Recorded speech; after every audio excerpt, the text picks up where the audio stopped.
This week, the Senate Judiciary Committee heard testimony from Riley Gaines. She's the NCAA swimmer who was forced to compete against a biological male at the 2022 Women's Swimming Championships. And earlier this year, you may also recall, an angry mob at the San Francisco State University literally barricaded Riley Gaines in a room, threatening violence against her, holding her ransom for speaking on this topic.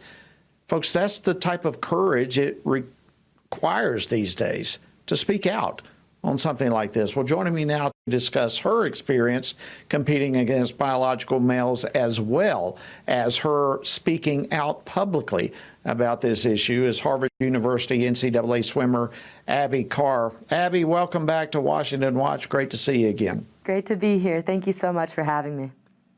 Well, listen, it takes courage, and you have certainly demonstrated that to speak out on this topic. I'm sure you saw Riley's testimony this week. What were your thoughts about that? Absolutely. Well, first of all, we all have to just continue to pray for Riley as she speaks out. She receives quite a bit of backlash from the left, and she is called a number of heinous and vile insults weekly. She's called a puppet of the right. She's called just a puppet of right-wing, far-right organizations. And she's continuing to do vital work. Yesterday, her testimony was incredibly powerful.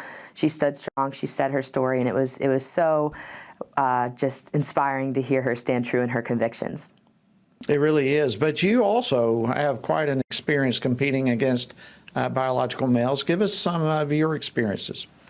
Yeah, absolutely. My team and I have we have competed against transgender athletes, and I would like to say we have to navigate this topic carefully and gracefully.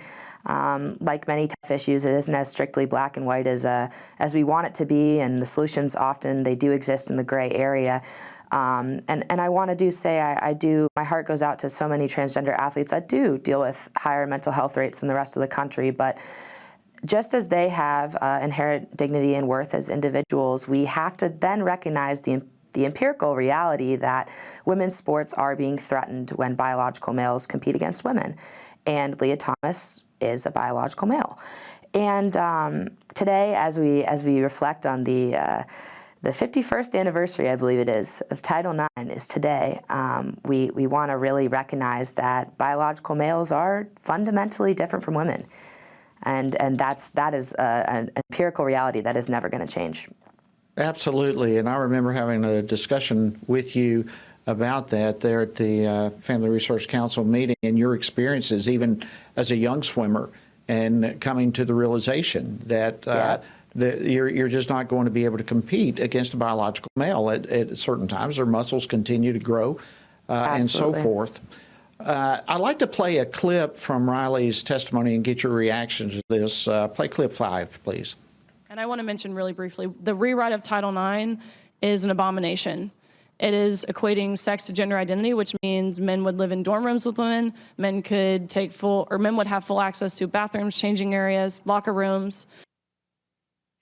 Yes.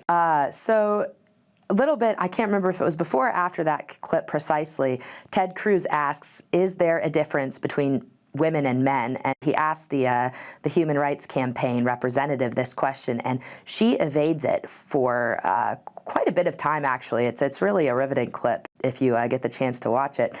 And she even says sex is different from gender. She says that phrase. And even if sex is different from gender, then we can recognize that regardless of how you identify, men and women are different. It isn't anti-feminist to recognize the blunt reality. Men and women are different. We are putting women's safety at risk if men are in women's locker rooms, and we're also just violating the integrity of sport. That would be my reaction. Yeah, and just real quickly, in a minute or so, what was your realization moment? You competed against younger boys, but there came a point where you realized it's just not going to work any longer. Yeah, absolutely. At a Moms for America conference, I gave a very brief anecdote, one that is really just statistics. And, afterwards I got called transphobic, homophobic, every other phobic I didn't know existed in the book. But What I said was in 2015, more or less, I was beating pretty much every boy I raced. And I held a record in the 200 butterfly that was faster than the men's record at the time, boys' record at the time. This past year, well, actually in 2022 at conference, I went a 157. The top male went a 142. You do the math, those times are almost an entire body length apart. So at the age of 13, it was pretty obvious to me, even though I wasn't an elected representative, I certainly wasn't a member of Congress, and I wasn't President Biden. It was very obvious to me at that point in time that I was no longer going to be competitive with men in the way I had been before puberty. It's amazing. Well, let's real quickly, we've got about 30 seconds or so left. This is more about, not just about sports. It's about protecting women and women's private spaces as well, correct? Absolutely, it is. I believe there is nothing wrong, despite what the left will tell you, with understanding that men and women, we are fundamentally different. And it isn't anti-feminist to acknowledge that. Absolutely.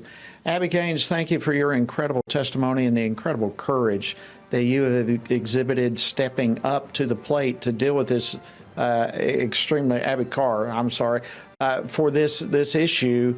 You're doing an incredible job, a great service, and we're deeply grateful. Thank you for joining us on Washington Watch. Thank you so much for having me. Appreciate it.